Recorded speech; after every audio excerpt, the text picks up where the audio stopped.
Hello, Ringwood Church of Christ. Thank you so much for having me coming to visit Ringwood, and it's really a pleasure. It's an honor for me that you allow me to speak in this session. I wanted to send you a little message as you work for your way through the Justice series. I love the verse in Amos 5, verse 24. But let justice roll down like waters, and righteousness like an ever-flowing streams. May you all be blessed as you encounter God and explore how He called us into the mission of justice. Thank you so much, and God bless you. Thanks for your support and praying for Indonesian partners. It's really awesome to have partner with you. Wolves. The first point that we are going to mention here is the call to go. The call to go. We notice that the Lord who appointed them, not their own desire. Jesus sent out ordinary people to do the work. He asked them to go ahead of Him to every town and place. Why it has to be 2 by 2, not 1 to 1? But 2 by 2. Because mission is not just a private or personal mission. Because mission is a communal. Each of us can strengthen one another. We know that doing mission sometimes hard and risky. But when you walk on that journey, the teamwork helps a lot. Every day we are connecting with others in our workplace, neighborhoods, schools, everywhere. I will start with the stories. I have a friend, and he's very disciplined himself to meet new people every day. His heart is for mission. So he tried to meet new person every day and try to find man of peace each time he connect with other people.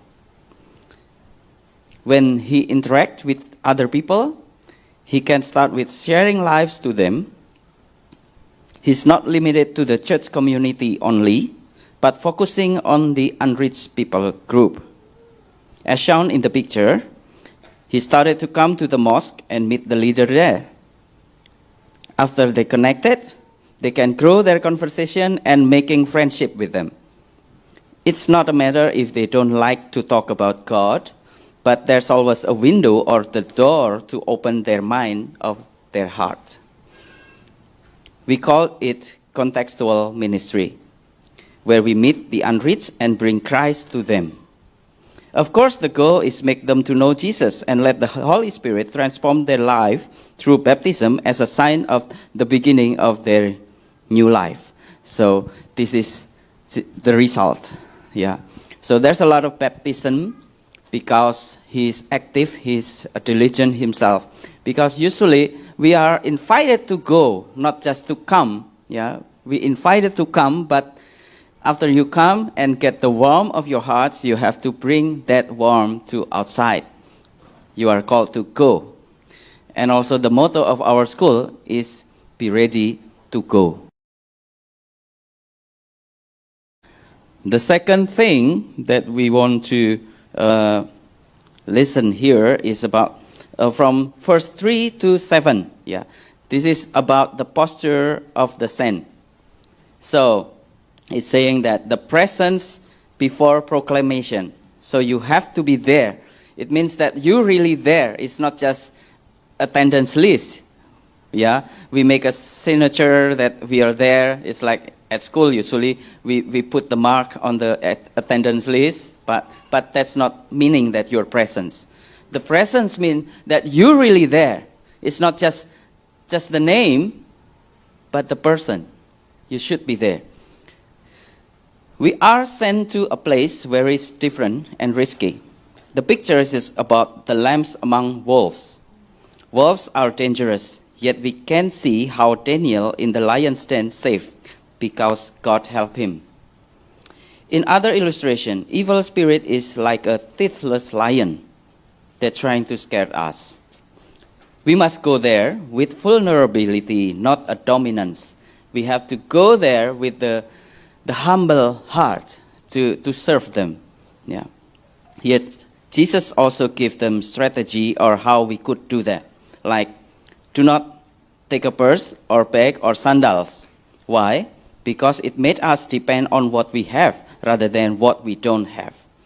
It means that if we don't have anything, it means that we are going to depend on God rather than depend on what we have. Yeah? We come with Jesus and He will provide the rest. What about don't greet? You know, Indonesian people always greeting others with smile, with a lot of cheerful hearts. Yeah? But it said, do not greet. Why? It doesn't mean that we pretend to be charming, charismatic with the posture. It doesn't mean that. But it's culturally distraction. Distraction to attract other people with your own performance.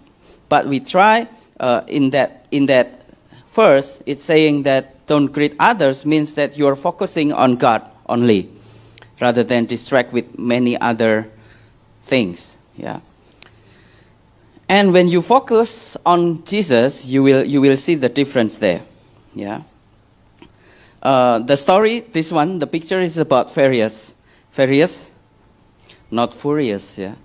The Fast and Furious. No, this is Furious. Yeah.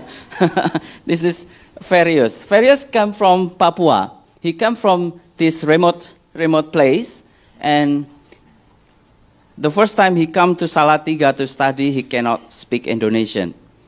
Yeah, he knows Indonesian language. It means that 10% of Indonesian people that cannot speak Indonesian. Yeah, but since he came to our college, he study and learn, and then we teach them how to speak Indonesian correctly. And after that, he begin his journey in doing ministry. And at that time, we sent him to a Bugis tribe in Sulawesi. And it's really amazing because Furious, really his heart is for Jesus Christ. He knows that in Papua, a lot of Christians there. But in Sulawesi, at Bugis tribe, there's maybe none Christians there. But he tried to share the gospel there. How?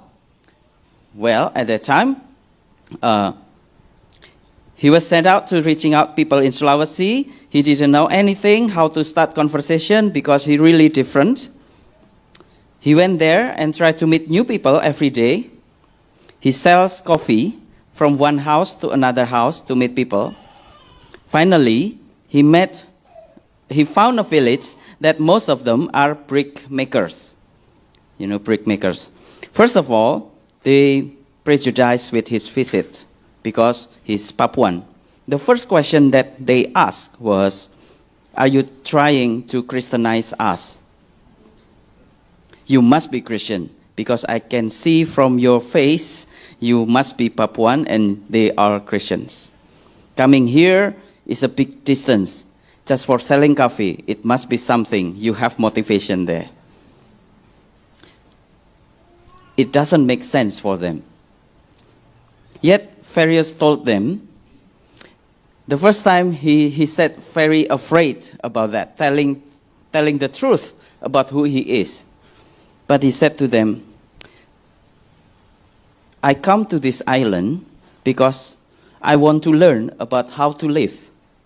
I want to learn about how to make bricks. I come here to serve you.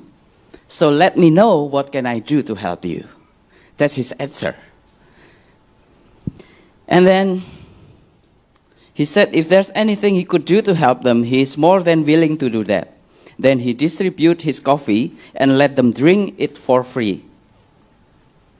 Next week, he came back again with more confidence. Because he already knows the family, he met a lot of children there. The children loves to see Papuan guy that completely different from their people. And then he started to be there and chatting with the children. Yeah. Bit by bit, Furious is welcome in the community and become part of them because he loves to tell the stories. What's the stories that he tell? Bible stories. The stories, a lot of Bible stories. It's really interesting for the children. When the children gathered, the mothers coming to see what they're doing. And after the mothers coming there, it's getting more people coming, and then the men come to see what happened in that house. And since then, he started to do Bible study program with the people there. And then after that, Various knows his capacity. He coordinates with us, and we send the curriculum or the material to do a discipleship program with them. And until finally they can disciple other and train them. So he's become part of the family there. You can see.